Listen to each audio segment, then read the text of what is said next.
Hi guys, it's Angie. Welcome to my channel.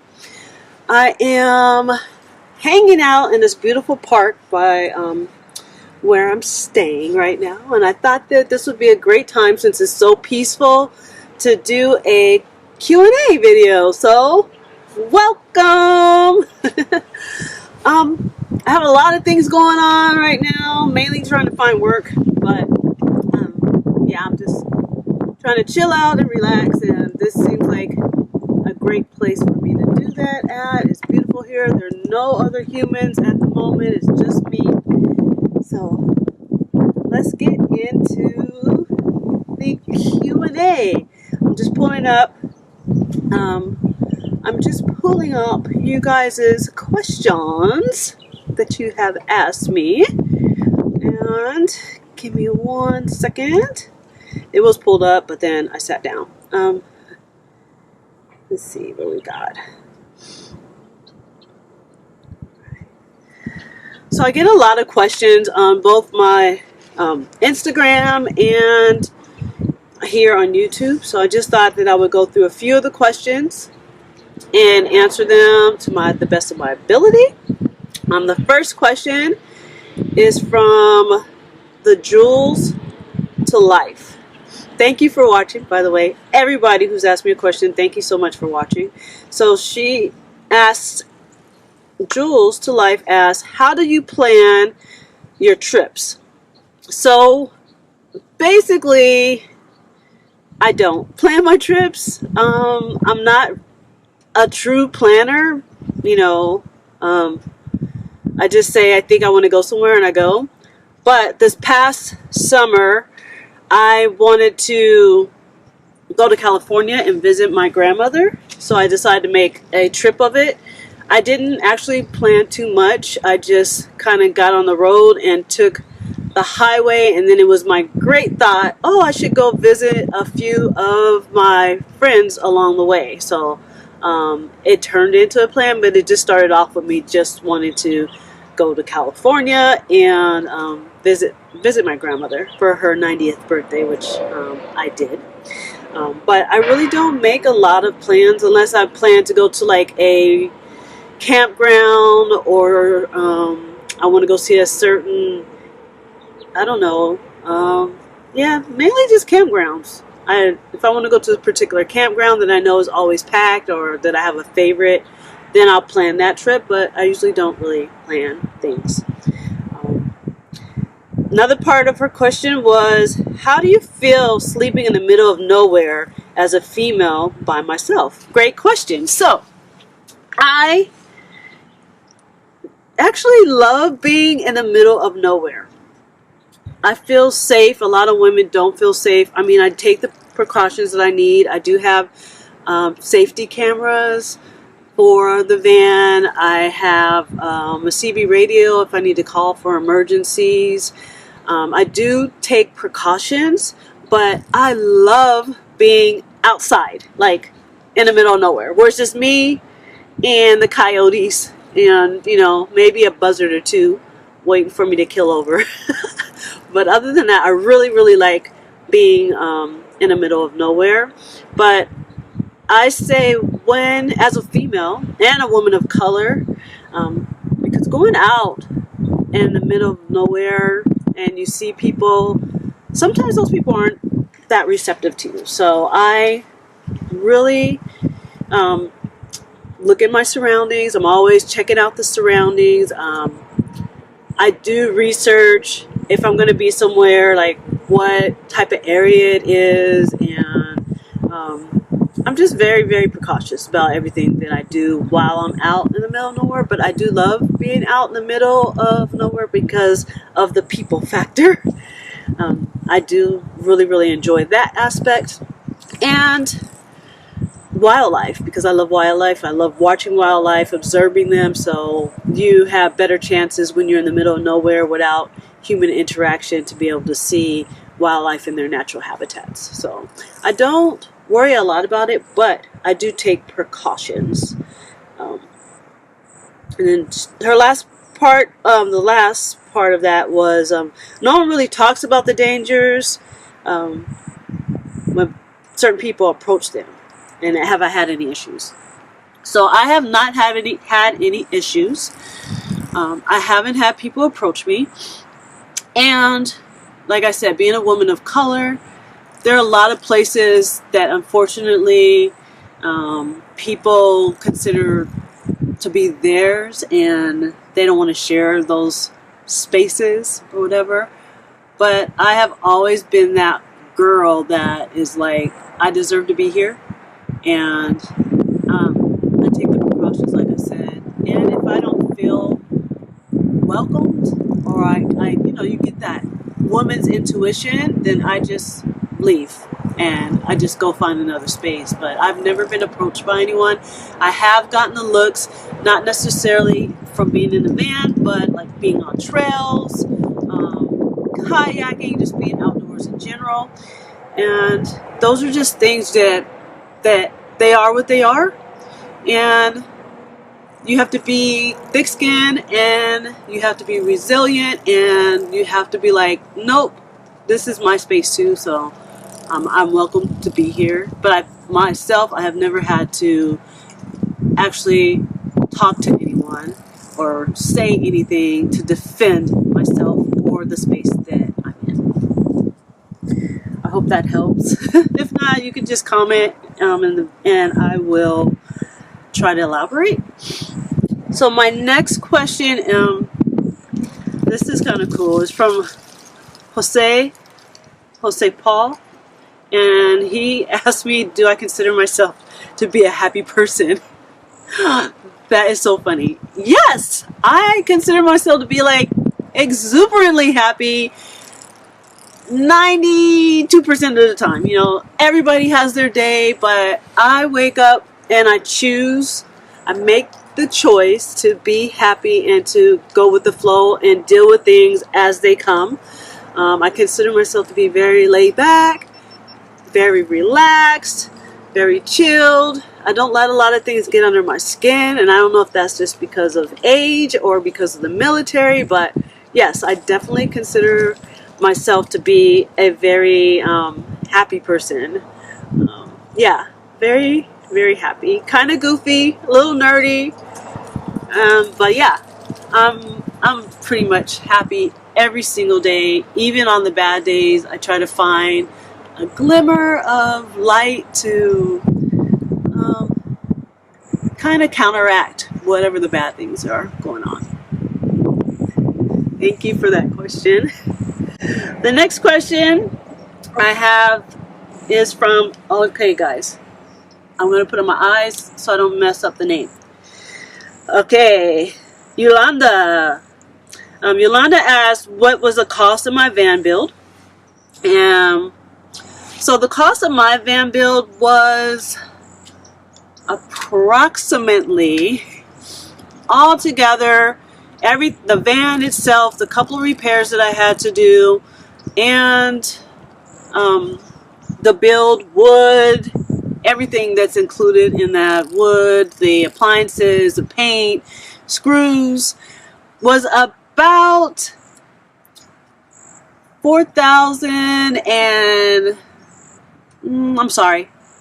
was about $62.50.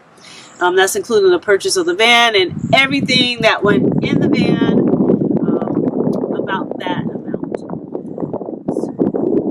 She also asked what was the ballpark amount that I saved for travel. So that's a really good question. So for me, I didn't save anything except for, whatever was in my savings account.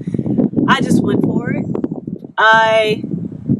COVID really messed me up last year, and so I didn't work at all I worked for like 3 weeks last year.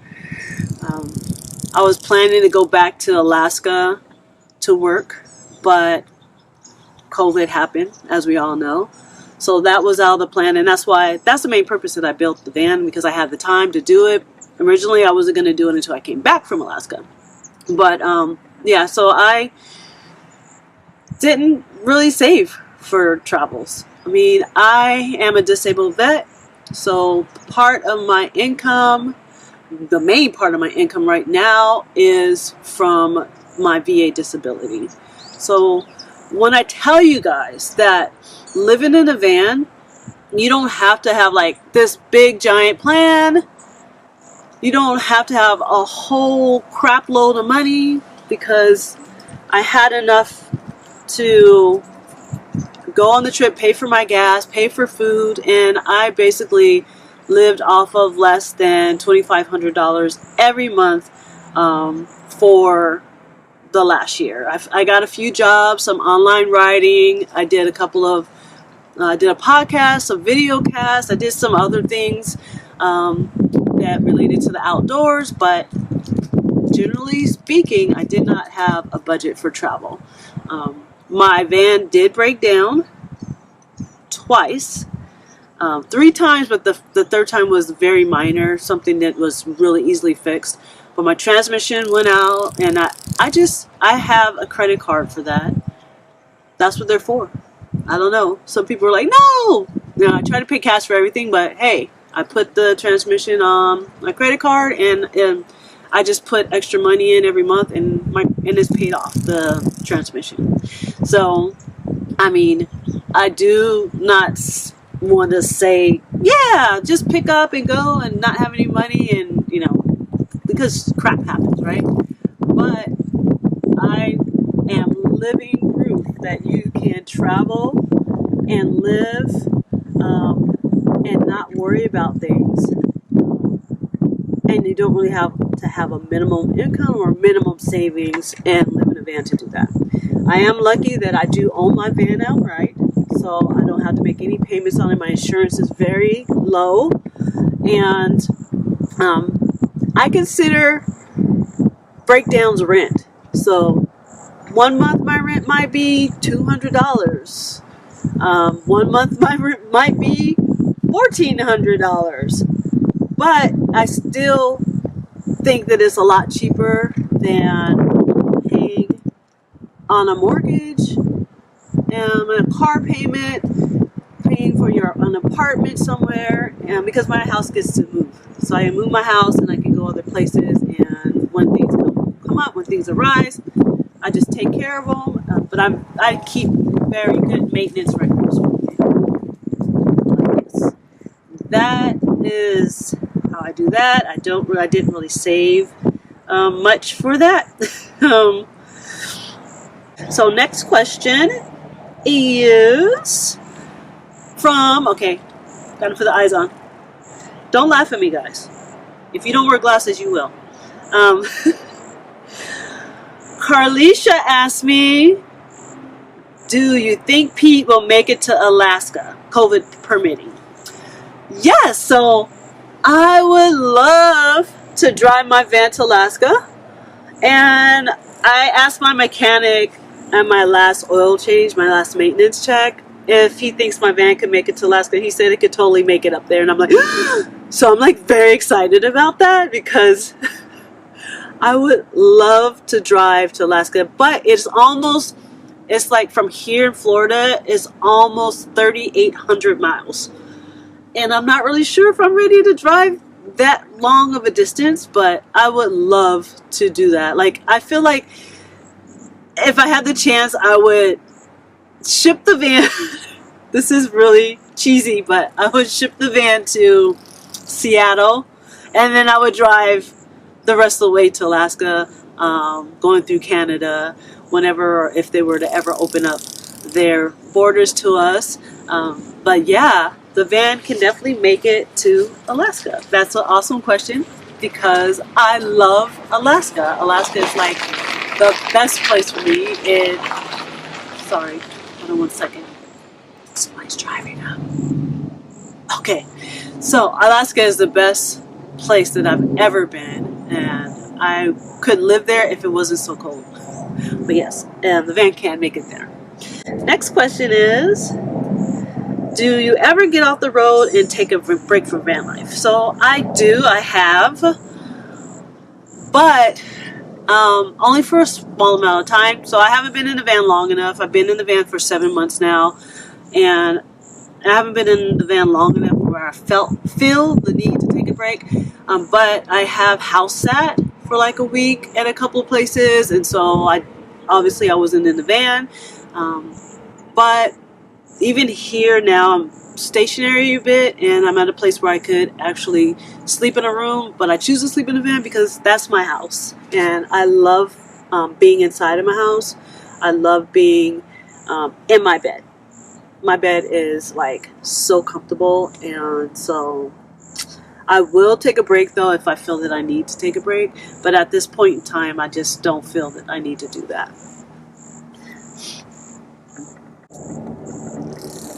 So the next question is from, that last question was from Funky Chicken, thank you. The next question is from Mystical Misfit. I like your name, that's very cool. So she asked, where am I from? I am originally from San Diego, California, born and raised. Like I said, I was just visiting my grandmother there, which was amazing. I am not a big fan of San Diego. I never have been. From teenage up, I'm like, I want to see other places. I consider myself to be a nomad, always, even without the van. I like to travel and move around, so I've moved around to other places. I've lived in Tennessee, I've lived in New York City, well, the Bronx, and then Las Vegas, and of course here in Florida. I'm transplanted, so I have been in Florida for about 15 years on and off. Then we have Deborah. How do you cope with loneliness? I don't know. I just do it. I've never been like a lonely person. I like being by myself. I guess I'm a loner, so to speak. I like being by myself. I like being around people so I can be social and everything, but I don't get lonely on the road because I find things to do. I like hiking, I like kayaking, and so for me, I just go and do the things I love, and I think that takes away from the loneliness. She also asked, why don't I have a dog? So I did have a dog. Sorry, my van is named after him, Peter Parker, and he was my best friend. I love him so much, I still do, and I'm just not ready. And also, I'm not sure about having a dog in the van. I don't know. I'm still weighing out the options. I don't know is it fair for me to have a dog in the van? It's such a small space, but I see a lot of people do it, and their dogs are so happy. So I'm just not there yet. But that's why I don't have a dog, is because Pete just passed away. It's only been 3 years, and like I said, he was like my best friend. He was like the best dog ever, and I've had a few dogs in my life, but yeah, that's why I don't have a dog. I'm just not ready yet.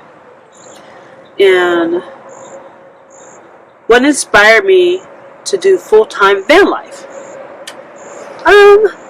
Just the freedom of it all. I just love the fact that I can just go somewhere and just be somewhere. I just feel so free. When I was in my condo, I just felt so stuck, and I just felt like it was like this monotonous routine, like get up, drive an hour to work, be at work, didn't really like the job, get off of work, be in traffic for an hour and a half, go home, cook, shower, maybe get a little television in, and then back to the same thing the next day. So I didn't like that. So being in my van full time, I feel like I have the freedom to do what I choose. This unique space is what I needed for me. And that's why I am in the van full time. The next question I have is, what, if anything, scares me? Alright, so I was like so gung-ho and like, oh my gosh, I'm going to be driving in my van, I'm going to be going around and seeing all these places. So what scares me is breakdowns, because my van is older. It's 31 years old, and I'm just like, breakdowns kind of scare me.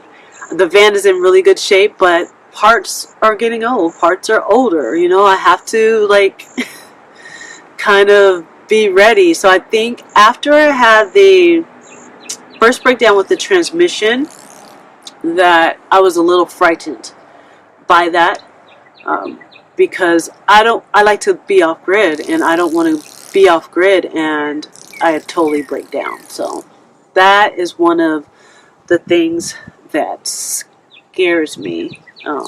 Yeah, that's probably one of the biggest things that scares me.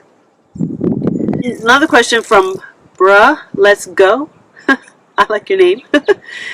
So they say they're new to the RV travel camping community, and they haven't selected a vehicle yet. And what would I suggest for ultimate comfort? So I don't know. I think it's up to you. I feel like everybody has what they need. So I think that you should look at what you need first. What type? Do you need to stand up? Do you not need to stand up? Do you need lots of windows? Do you care if you have windows? What are you going to be putting in the van? Where are you going to be taking the van or your RV or your trailer? Just whatever your nomadic vehicle is going to be. Like, what are you going to be doing with it? For me, I chose this van because I can't fully stand up, but I can stand up enough where I'm comfortable and I'm not feeling crouched. I didn't want to get something that I couldn't stand up in, or mainly stand up in. So that's why I got this van. And also, my main reason for getting this particular van, it's a GMC, is because I researched and I read a lot of reviews about the engine on this particular vehicle. So that's why I sought out this van, or this brand of vehicle, because of that. I also would say, like I have barn doors. Do you want barn doors? Or do you just need a door that opens and closes, like a sliding door? Do you need a lot of stuff in your van where you're going to need a lot of storage space? So for me, inside of the van itself, I have a lot of storage, but because my roof is fiberglass, I can't really attach things to walls and things like that. So I had to make up that space, the storage, by being able to build things on the ground or against the wall. So it just depends on what you need. I always say, try it out. Like, rent a camper van. They have all these different camper vans that you can rent. Rent a camper van or rent an RV, and just kind of, even if it's just do a weekend thing, and so you can kind of figure out what it is that you need. Or if you're going to be building your van yourself, I would say go to the dealerships and walk around in the vans. So I actually went to the dealerships because I was on the fence. I didn't know if I wanted a truck with a pull behind trailer, or camper, truck camper, the one that slides in, or if I wanted a van. So what I did was I went to RV shows, and I went to dealers, and I actually went inside the different vehicles, and I sat down in them. I tried to stand up in things. I measured the space. Do you want to be able to sleep across if you're in a camper van, or are you going to have to sleep the long way? So you have to kind of figure those things out. But I say, just do a lot of research and go and physically get into a van and see how that space is, or get into an RV and see how that space is. Okay, so I came inside. It was getting a bit windy out there. And I want to try to give you guys some good quality. So let us get back to the questions. What was my career before van life? So before van life, I've had many careers. I have a master's in business, and I have worked mainly in the corporate world. I've worked for companies like SeaWorld. I've worked for companies like Hilton, just a plethora of companies. I have worked in the music industry. I did work in the music industry for about 4 or 5 years as a music promoter. I worked in New York as a publicity assistant at a record label. Just so many different things. And of course, I was in the military. I was in the Army for a few years. And I am now a disabled vet. So that was my careers prior to getting in the van. now that I'm in the van, I do a lot of seasonal work. I try to do seasonal work. And I have my own company called Girls Who Hike Florida, where we are based on Meetup, but we do a lot of work in the community. We work with the Girl Scouts. We work with the Florida Trail Association. We work with the Florida State Park systems. Prior to COVID, I would do classes at REI, so I would teach classes for women about getting outdoors, about taking their children outdoors, planning trips in the outdoors, things like that, which I really love doing. And I also do other things on my own. So I will do podcasts. I've done some web videos, some writing, just any odd and end type thing. But my main income is going to be my disability and also whatever summer job that I take. So that's what I do as far as for income right now, being in the van. So next I am going to be going over to my Instagram. I have a couple of questions on there, and then you will be done. So I will see you in a minute. Okay, change of scenery. I'm by the trail. I'm on the trail. It's very pretty here. It's so quiet. The only thing I hear are the big giant black vultures. There are a lot of them. They're just kind of just rustling around in the brush. So back to the Q&A. So I'm over on Instagram, and I had some questions from Instagram. One is from Adventure Time Louie. Hey Louie! What type of place is my favorite to park at? So my favorite parking places so far have been on Bureau of Land Management areas and public spaces. So for those who don't know, Bureau of Land Management mainly has spaces on the West Coast. They have a few down south, like Texas area, but they are absolutely beautiful and spacious. So unlike a campground where your neighbor's like right there next to you, you might be like a half a mile, a quarter of a mile, whatever.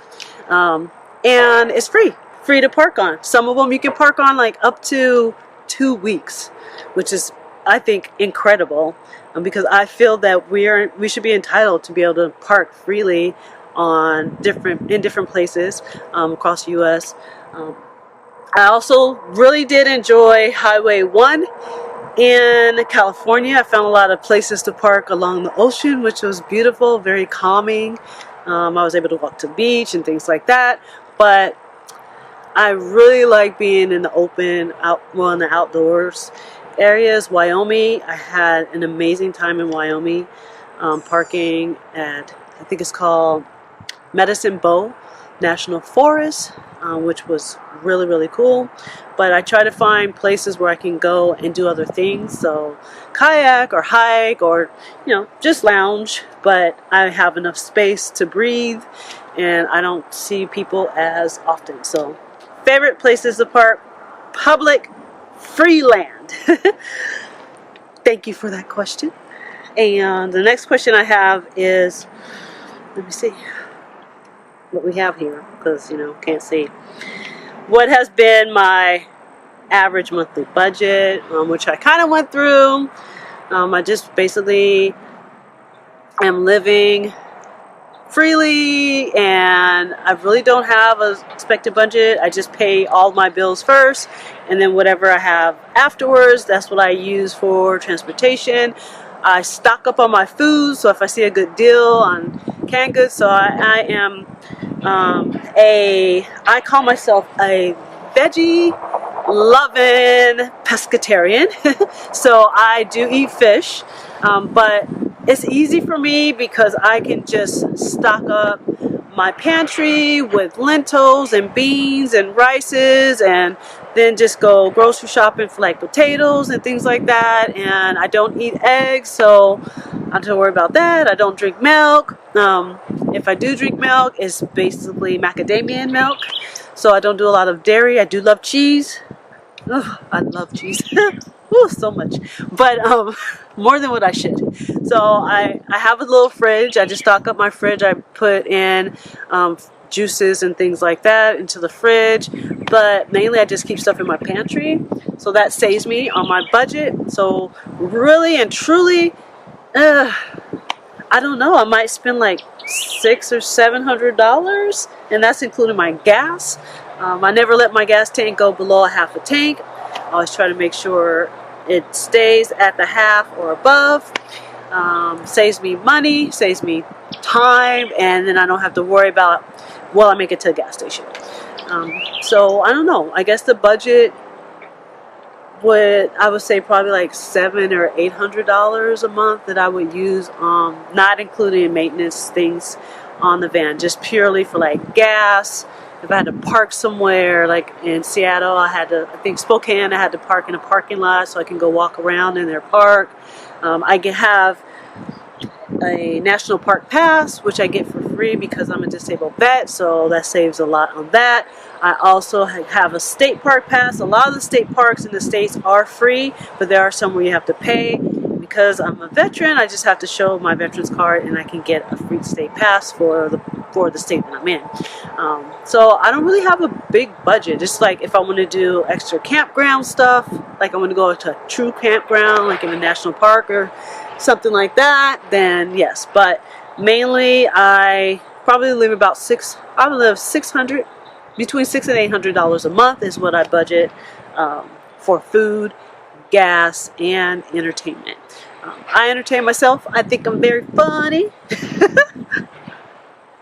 Okay, I'm not that funny, but I do entertain myself, and I try to do a lot of outdoor things, which saves me a ton on money as far as, you know, spending and splurging. So I don't have a really big budget, and it varies. It just depends. But yes, monthly budget. And the last question I'm going to answer today is from my girl Mari.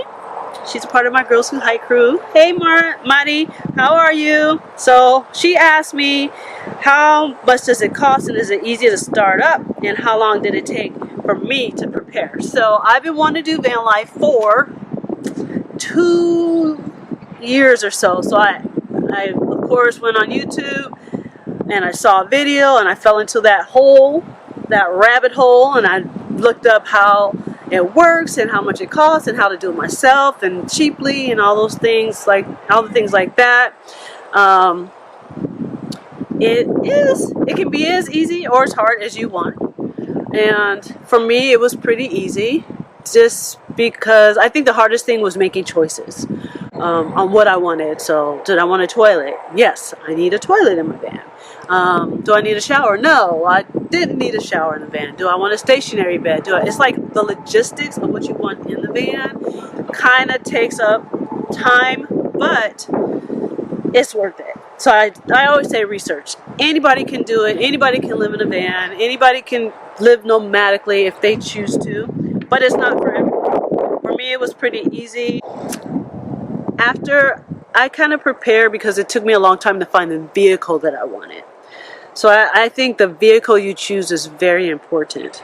And I feel like the vehicle chooses you, kind of like how a dog chooses you, or even when you go house hunting and you're like, oh my gosh, this house chose me, it's so whatever. Same thing for a van. But it did take me a while. So I bought the van in November of 2019, and I didn't start building on the van until May of 2020. So it did take a bit of time for preparation, and I would draw sketches and I would take pictures of things, and Pinterest is your friend, Instagram is your friend, YouTube is your friend. Like, it took me a while to prepare, but it is very easy. I think anybody can do it. I think it's your choice.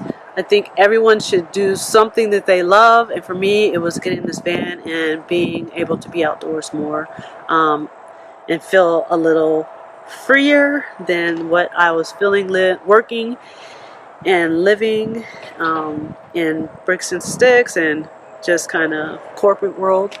So yeah, but that's me because I've always had a free spirit, and so yeah. But okay guys, that is the end of this video. I'm about to go on a hike. So I hope that you guys enjoyed this, and we'll have another one soon. If you guys have more questions, put them down in the comment area. And if you did like the video, please thumbs up. Like and subscribe so you can see more of the adventures of me and Parker. Until next time guys, peace, love, and light. See you.